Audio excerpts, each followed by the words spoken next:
ಕಳೆದಿರುವಂಥ ಸಂದರ್ಭದಲ್ಲಿ ಭೇಟಿ ಕೊಡಬೇಕಾಗಿ ಬಂದಿರೋದು ಬಹಳ ಬೇಸರ ಆಗ್ತಾ ಇದೆ. ಅಧಿಕಾರಿಗಳ ಹತ್ರ ನಾನು ಮಾಹಿತಿಗಳನ್ನ ತೆಗೆದುಕೊಂಡಿದ್ದೇನೆ. ಅಲ್ಲಿ ಮಾರಾ ರೆಸ್ಟೋರೆಂಟ್ ಬಾರ್ ಅಂತ ಹೇಳಿ ದಟ್ಗಳಲ್ಲಿ ರಿಂಗ್ ರೋಡ್ನಲ್ಲಿ ಒಂದು ಬಾರ್ ಆ್ಯಂಡ್ ರೆಸ್ಟೋರೆಂಟ್ ಇದೆ.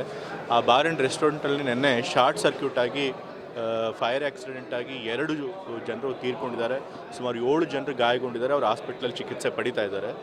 ಆದರೆ ಬಾರ್ ಆ್ಯಂಡ್ ರೆಸ್ಟೋರೆಂಟ್ ನಡೆಸ್ತಿರೋರು 2ನೇ ಫ್ಲೋರಲ್ಲಿ ನಡೆಸ್ತಾ ಇದ್ದಾರೆ. ಆ 2ನೇ ಫ್ಲೋರ್ನಲ್ಲಿ ಅವ್ರು ಲೈಸೆನ್ಸ್ ತಗೊಂಡಿಲ್ಲ. ಲೈಸೆನ್ಸ್ ತಗೊಳ್ಳದೆ ಬರೀ ರೆಸ್ಟೋರೆಂಟ್ ಮಾತ್ರ ನಡೆಸಬೇಕಾಗಿತ್ತು. ಆದರೆ ಲಿಕರ್ ಕೂಡ ಸರ್ವ್ ಮಾಡ್ತಾ ಇದ್ದಾರೆ. ಅವ್ರ ಮೆನ್ಯೂನಲ್ಲೇ ಕ್ಲಿಯರಾಗಿ ಲಿಕರ್ ಕೂಡ ಸರ್ವ್ ಮಾಡ್ತೀವಿ ಅಂತ ಮೆನ್ಯೂನಲ್ಲೇ ಹಾಕ್ಕೊಂಡಿದ್ದಾರೆ. ಸೊ ಹಾಗಾಗಿ ಕ್ಲಿಯರಾಗಿ ಲೈಸೆನ್ಸ್ ಇಲ್ಲದೆ 2nd ಫ್ಲೋರ್ನಲ್ಲಿ ಅವರು ಲಿಕರ್ ಸರ್ವ್ ಮಾಡ್ತಾ ಇದ್ದಾರೆ. ಕಾನೂನು ನಿಯಮಗಳನ್ನು ಉಲ್ಲಂಘನೆ ಮಾಡಿದ್ದಾರೆ.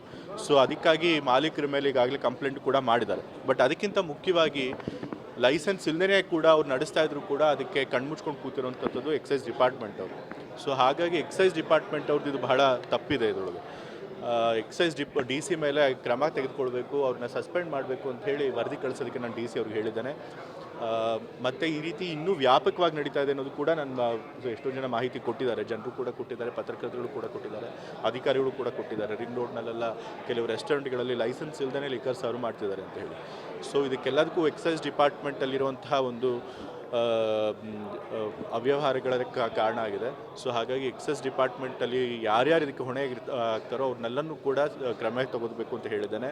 ಪೊಲೀಸರಿಗೂ ಕೂಡ ಸೂಚನೆ ಕೊಟ್ಟಿದ್ದೇನೆ. ರಿಂಗ್ ರೋಡ್ನಲ್ಲಿ ಏನೇನು ರೆಸ್ಟೋರೆಂಟ್ಗಳಿರ್ತವೆ, ಬಾರ್ ಆ್ಯಂಡ್ ರೆಸ್ಟೋರೆಂಟ್ಗಳಿರ್ತಾರೆ, ಎಲ್ಲ ಕಡೆಗೂ ಭೇಟಿ ಕೊಟ್ಟು ವಿತೌಟ್ ಲೈಸೆನ್ಸ್ ಯಾರಾದರೂ ಲಿಕರ್ ಸರ್ವ್ ಮಾಡ್ತಿದ್ರೆ ಎಕ್ಸೈಸ್ ಇನ್ಸ್ಪೆಕ್ಟರ್ಗಳದ್ದು ಸೇರಿಕೊಂಡು ನೀವು ಅಲ್ಲಿ ಹೋಗಿ ಭೇಟಿ ಕೊಟ್ಟು ಇನ್ಸ್ಪೆಕ್ಟ್ ಮಾಡಿ ವಿತೌಟ್ ಲೈಸೆನ್ಸ್ ಸರ್ವ್ ಮಾಡ್ತಿದ್ರೆ ಅಂಥವ್ರ ಮೇಲೆ ಕ್ರಮ ತೆಗೆದುಕೊಳ್ಬೇಕು ಅಂತ ಹೇಳಿದ್ದಾನೆ. ಮತ್ತು ಫೈರ್ ಸೇಫ್ಟಿ ಮೆಷರ್ಸು ಕೂಡ ಅಲ್ಲಿ ಯಾವುದನ್ನೇ ಮಾಡಿಲ್ಲ. ಆ ಮಾರಾ ರೆಸ್ಟೋರೆಂಟ್ ಯಾವುದೊಂದು ಆಫ್ರಿಕನ್ ಥೀಮ್ನಲ್ಲಿ ಮಾಡಿದ್ದಾರೆ.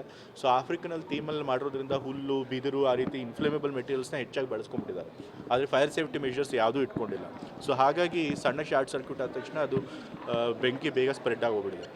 ಸೊ ಹಾಗಾಗಿ ಫೈರ್ ಸೇಫ್ಟಿ ಮೆಷರ್ಸ್ ಕೂಡ ಪಡ್ಕೊಂಡಿಲ್ಲ. ಸೊ ಫೈರ್ ಡಿಪಾರ್ಟ್ಮೆಂಟಲ್ಲೂ ಕೂಡ ಈ ಫೈರ್ ಸೇಫ್ಟಿ ಮೆಷರ್ಸ್ ಇಲ್ಲದೇ ಅವ್ರು ನಡೆಸೋದಕ್ಕೆ ಅವಕಾಶ ಮಾಡಿಕೊಟ್ಟಿದ್ದಕ್ಕೆ ಅದಕ್ಕೂ ಸಂಬಂಧಪಟ್ಟ ಅಧಿಕಾರಿಗಳ ಮೇಲೆ ಕ್ರಮ ತೆಗೆದುಕೊಳ್ಬೇಕು ಅಂತೇಳಿ ಡಿ ಸಿಗಳಿಗೆ ಸೂಚನೆ ಕೊಟ್ಟಿದ್ದೇನೆ.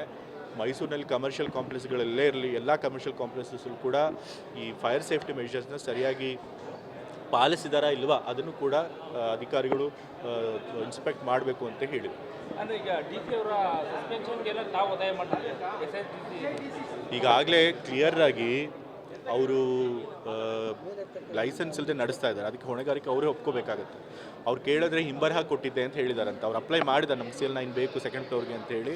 ಬಟ್ ಇವರು ಅದನ್ನು ತಿರಸ್ಕರಣೂ ಮಾಡಿಲ್ಲ, ಅದಕ್ಕೆ ಲೈಸೆನ್ಸು ಕೊಟ್ಟಿಲ್ಲ. ಬದಲಾಗಿ ಹಿಂಬರಹ ಕೊಟ್ಬಿಟ್ಟು ಬಿಟ್ಬಿಟ್ಟಿದ್ದಾರೆ. ಸೊ ಅದು ಕ್ಲಿಯರಾಗಿ ಕಾನೂನು ಉಲ್ಲಂಘನೆ ಆಗುತ್ತೆ.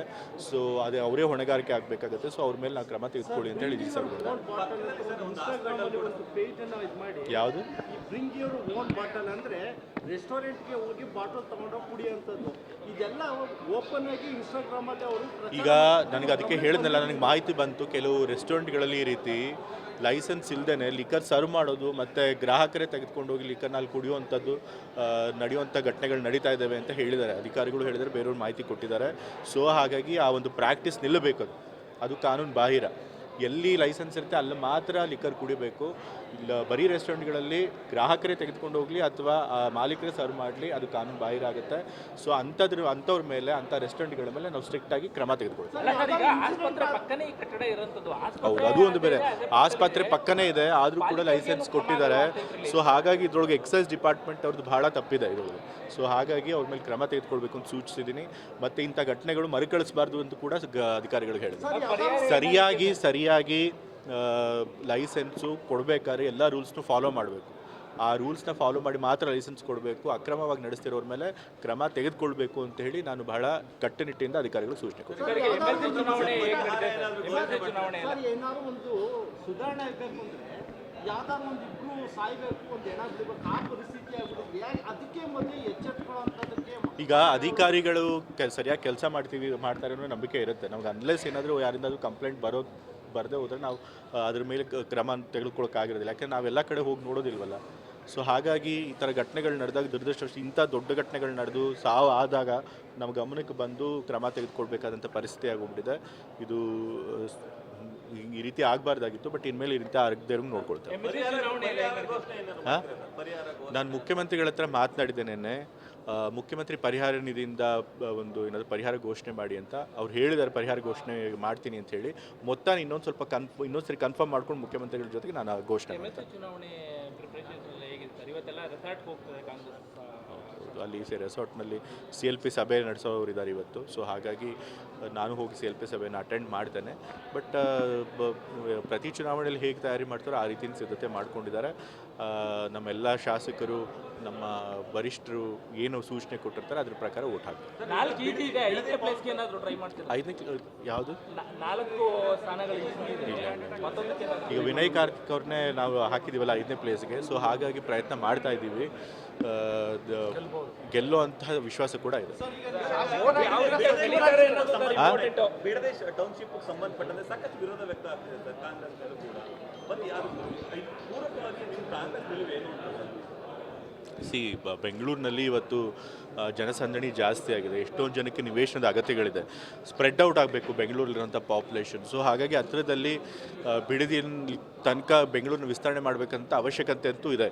ಆದರೆ ರೈತರ ಜೊತೆ ಮಾತನಾಡಿ ಅವ್ರನ್ನೂ ಕೂಡ ವಿಶ್ವಾಸಕ್ಕೆ ತೆಗೆದುಕೊಂಡು ಸರ್ಕಾರ ಒಂದು ಅವ್ರಿಗೆ ಏನು ಸರಿಯಾದಂಥ ಪರಿಹಾರ ಕೊಡಬೇಕು ಅದನ್ನು ಕೊಟ್ಟು ಖಂಡಿತ ಆ ಕೆಲಸ ಮಾಡುತ್ತೆ. ನನಗೆ ಮಾಹಿತಿ ಇರೋ ಪ್ರಕಾರ ಬಹಳಷ್ಟು ರೈತರು ಈ ಒಂದು ಬಿಡದಿ ಟೌನ್ಶಿಪ್ ಪರವಾಗಿದ್ದಾರೆ. ಆಲ್ಮೋಸ್ಟ್ 80% ಜನ ಪರಿಹಾರ ತೆಗೆದುಕೊಳ್ಳೋಕೆ ರೆಡಿ ಇದ್ದಾರೆ. ಯಾಕೆಂತಂದರೆ ಒಳ್ಳೆ ಮೊತ್ತದ ಪರಿಹಾರನೇ ಸರ್ಕಾರ ಕೊಡ್ತದೆ ನನಗೆ ಕೊಟ್ಟಿರೋ ಮಾಹಿತಿಯ ಪ್ರಕಾರ. ಸೊ ಹಾಗಾಗಿ ರೈತರು ಬಹಳಷ್ಟು ಜನ ಇದಕ್ಕೆ ಸಮ್ಮತಿ ಇದೆ ಅವ್ರಿಗೆ. ಬಟ್ ಆದರೆ ಎಲ್ಲೋ ಕೆಲವ್ರು ಮಾತ್ರ ಇದಕ್ಕೆ ವಿರೋಧ ವ್ಯಕ್ತಪಡಿಸ್ತಾ ಇದ್ದಾರೆ. ಅದನ್ನು ಕೆಲವ್ರ ಮಾತಿಗೆ ಕೇಳಿ ಪ್ರಾಜೆಕ್ಟ್ಗಳನ್ನ ಬಿಡೋದಕ್ಕಾಗೋದಿಲ್ಲ. JDS ಅವರಲ್ಲಿ ರಾಜಕೀಯ ಮಾಡುವಂಥ ಪ್ರಯತ್ನ ಮಾಡ್ತಾರೆ. ಗ್ಯಾರಂಟಿ ಯೋಜನೆಗಳಿಗೆ ಯಾರು ಗ್ಯಾರಂಟಿ ಯೋಜನೆಗಳಲ್ಲಿ ಅನರ್ಹರಾಗಿದ್ದು ಕೂಡ ಫಲಾನುಭವಿಗಳಾಗ್ತಿದ್ದಾರೆ ಅಂಥವ್ರನ್ನ ತಡೆಗಟ್ಟಬೇಕು ಅಂತೇಳಿ ಕ್ರಮಗಳನ್ನು ತೆಗೆದುಕೊಳ್ತಿದ್ದಾರೆ. ಗ್ಯಾರಂಟಿ ಸ್ಕೀಮ್ಗಳನ್ನು ಯಾವುದೇ ಕಾರಣಕ್ಕೂ ಕೂಡ ನಿಲ್ಲಿಸೋದು. ಸಿದ್ದರಾಮಯ್ಯ ಸರ್